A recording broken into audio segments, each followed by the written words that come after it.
Oi, tudo bem? Meu nome é Ana, eu tenho 39 anos, sou enfermeira de formação e eu tô aqui agora porque eu tô me interessando em compartilhar aquilo que eu tenho lido. Eu gosto muito de ler clássicos, gosto muito de fazer leituras cristãs que me ajudem a crescer e edificar a minha vida cristã. E sinto já faz um tempo uma vontade de compartilhar as coisas que eu tô lendo. Então, esse é meu objetivo aqui, tá compartilhando isso com as pessoas que tiverem interesse de me ouvir. Bom, eu acabei de terminar uma leitura e aí fiquei bastante empolgada em compartilhar. Na verdade, sempre que eu termino uma leitura, eu fico muito empolgada de compartilhar a leitura que eu fiz. Então, criei coragem e aí tô aqui agora para compartilhar essa leitura. Eu acabei de ler o livro Aconselhando uns aos Outros, do Edward T. Welch, né? É um livro cristão, é um livro fininho, ele tem 75 páginas, mas ele é um livro, assim, bastante rico de coisas de informação, né? E ele começa aqui com o subtítulo dele, falando que ele vai tratar com a gente sobre 8 maneiras de cultivar um relacionamento saudável dentro da igreja. E ele vai trazer a ideia de que é muito importante a gente se aconselhar uns aos outros, né? Acho que a questão dos relacionamentos que sejam saudáveis dentro da igreja e que a gente consiga, então, fazer aquilo que é o mandamento do Senhor, que é aconselhar uns aos outros, né? E aí ele vai dividir esse livro em 8 lições. 8 lições onde ele vai levando a gente a conseguir chegar nesse objetivo de aconselhar uns aos outros. A gente, às vezes, no meio da igreja, sente um pouco de receio de aconselhar, de discipular, quando isso não é algo que é formal pra gente, quando não é algo que a gente tem, sei lá, um jeito muito quadradinho de fazer, a gente fica com medo. Mas a Bíblia fala pra gente, lá em Tessalonicenses, vamos lá. A Bíblia fala pra gente, lá em Tessalonicenses, que é função da igreja, né? Função dos membros da igreja aconselhar uns aos outros. E também a gente não tem que ter esse medo, porque essa capacitação pra gente aconselhar e pra gente discipular uns aos outros, isso vem do Senhor. Então, a gente precisa olhar um pouquinho para alguns detalhes, é isso que o T. Welch vai fazer aqui nesse livro, e ajudar a gente a caminhar no sentido de fazer isso de uma forma leve e natural, de uma forma que isso seja algo incorporado no nosso dia a dia. Então, a primeira coisa que ele vai falar, na primeira lição dele aqui, ele vai falar que isso tem que ser feito com humildade, né? Então, ele vai falar da questão da humildade e que a gente precisa um dos outros, né?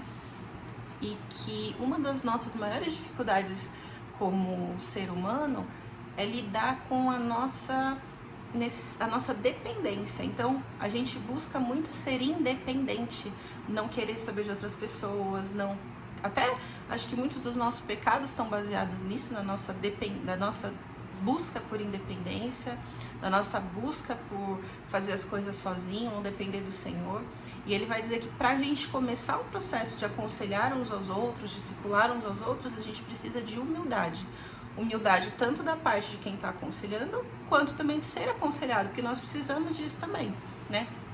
E que esse processo de ser humilde vai envolver muita questão de amadurecer o entendimento de que somos dependentes, né? Como às vezes é difícil a gente falar para as pessoas daquilo que é das nossas dificuldades, das nossas aflições, dos nossos problemas, dos nossos pecados. Então, no primeiro capítulo ele vai tratar disso. No segundo capítulo, ele vai falar da importância da gente se aproximar das pessoas, né? E às vezes pra gente isso é tão difícil, né? Tomar a iniciativa de se aproximar das pessoas. Eu vou olhando aqui só para eu lembrar das coisas que eu anotei aqui no livro. Então, a tomar a iniciativa de se aproximar das pessoas, né? Isso é algo simples que o Senhor falou, que a gente tem que se relacionar, a gente tem que se aproximar. E às vezes a gente tem receio, mas a gente não tem que ter receio. Somos todos humanos, somos todos falhos e precisamos um dos outros. Nós não somos independentes, por mais que nós gostaríamos que fôssemos, né? Mas a gente depende tanto do Senhor quanto a gente depende um do outro. Então ele vai nesse segundo capítulo falar da importância da gente se aproximar das pessoas e para que a gente consiga então entrar nesse processo de aconselhar e discipular. No terceiro capítulo, ele vai falar sobre a importância de conhecer o coração. Então, muitas vezes a gente entra nos relacionamentos, a gente se vê lá dentro da igreja nos relacionamentos, mas às vezes são relacionamentos muito superficiais. E a importância da gente conhecer o coração da outra pessoa, né? Ter um interesse genuíno, se importar, ir a fundo, né? Ter um relacionamento real. E a gente também, se a gente para pensar nas conversas que a gente tem com as pessoas, são conversas muito, muito triviais. São conversas, assim, muito superficiais. A gente fala do tempo, do que a gente gosta, do que a gente não gosta, dos nossos planos superficiais para a vida, da nossa rotina, mas a gente não fala daquilo que vai no nosso coração, dos nossos medos, dos nossos sentimentos, dos nossos anseios, dos nossos desejos, daquelas coisas mais sombrias dentro da gente, né? E quando a gente se aproxima de alguém de uma forma intencional, a gente precisa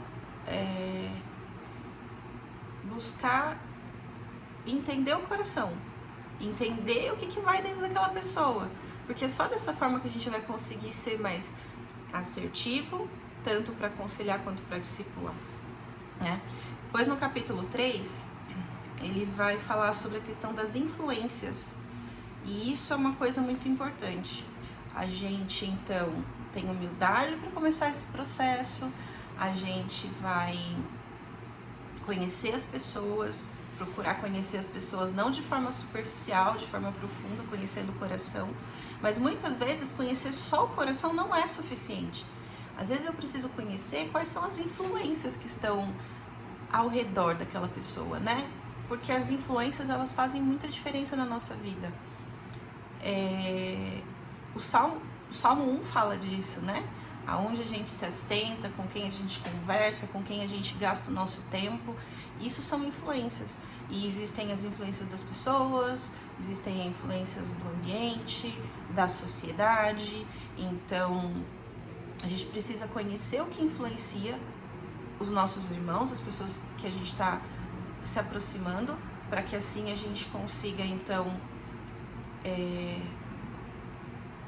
entender como ela pensa, entender por que aquilo está dentro do coração dela e a gente conseguir também ser assertivo. Isso é o que ele vai aqui discorrer pra gente um pouquinho no capítulo 4. Depois, lá no capítulo 5, ele vai falar sobre a importância da gente ser pessoal e orar, né? A gente precisa se envolver, a gente precisa ser pessoal, a gente não tratar as coisas de forma superficial e ter o foco em Cristo, né? Então, o foco das nossas conversas precisam ser o Senhor. Lá no capítulo, acho que foi no 3 que eu falei, ou 2, ele fala um pouquinho que às vezes a gente é muito superficial, né? Da importância de ir no coração. E aqui ele vai falar da importância da gente também não ser superficial só na hora de conhecer, mas também não ser superficial quando a gente olha para a situação, não esquecendo do Senhor, não esquecendo de Cristo, que Ele está em tudo que permeia a nossa vida, e de orar. A gente tem que estar orando, sempre colocando na frente do Senhor, né, para o Senhor, aquele relacionamento e o desejo de fazer com que a pessoa cresça. Depois, ele vai para o capítulo 6, que ele vai falar sobre conversar sobre sofrimento. E isso não é algo fácil, né? Não é fácil a gente tocar na ferida, não é fácil a gente falar sobre o que dói no outro, que às vezes parece ser muito invasivo. E é óbvio que ele vai tratar isso aqui, né?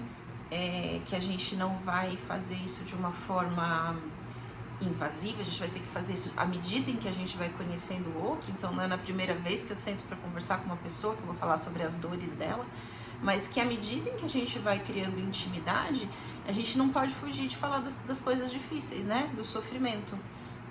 E aí ele vai até trazer aqui um pouquinho do Êxodo e falar que ali na história do Êxodo a gente consegue ver muita coisa sobre o sofrimento, e o autor aqui ele até acha que em Êxodo está permeando, acho que, quase todo tipo de sofrimento humano, né?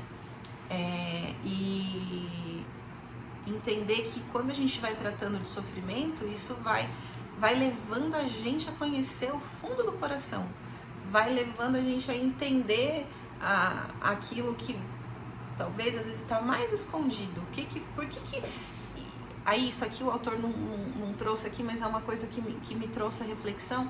Por que tem às vezes a mesma situação, as duas pessoas estão passando pela mesma situação e uma sofre tanto e a outra não sofre tanto? Tem a ver com aquilo, né? O coração, as influências, enfim. Então ele vai abordar um pouquinho disso no capítulo 6.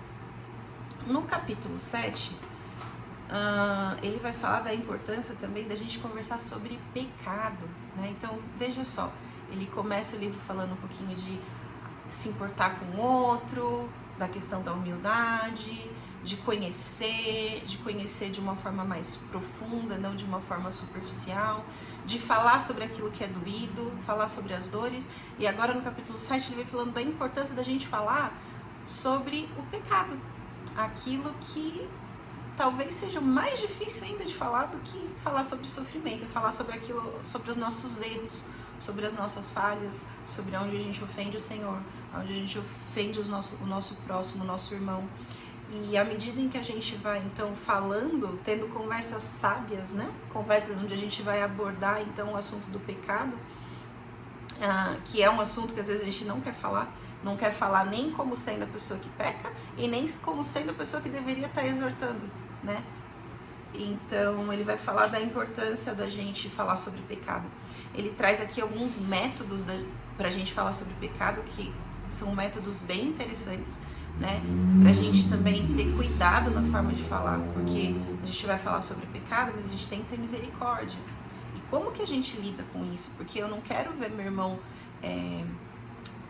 imerso naquele pecado e não consegue mais sair daquilo, mas eu também quero que ele saia daquilo, que ele volte a ter um relacionamento restaurado com o Senhor, restaurado com a igreja, com os seus irmãos, enfim.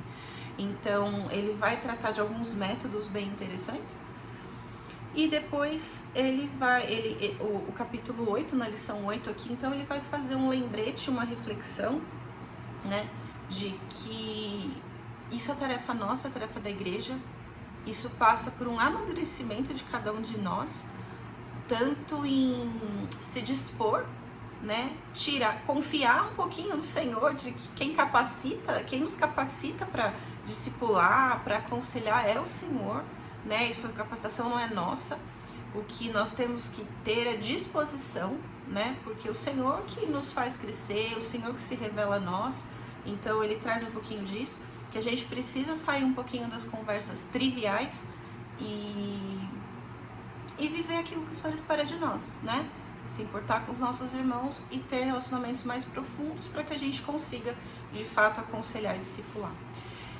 Tem 2 pontos aqui nesse livro que eu não concordo, então, assim, a gente nem sempre concorda com tudo que o autor fala, então tem 2 tópicos aqui nesses livros que eu não concordo muito.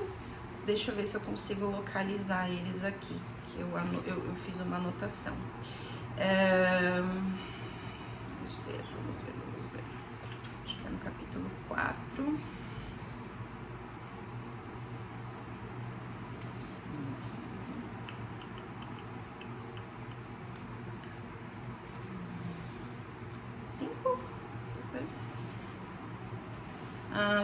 Achei os dois. Os dois estão no capítulo 5.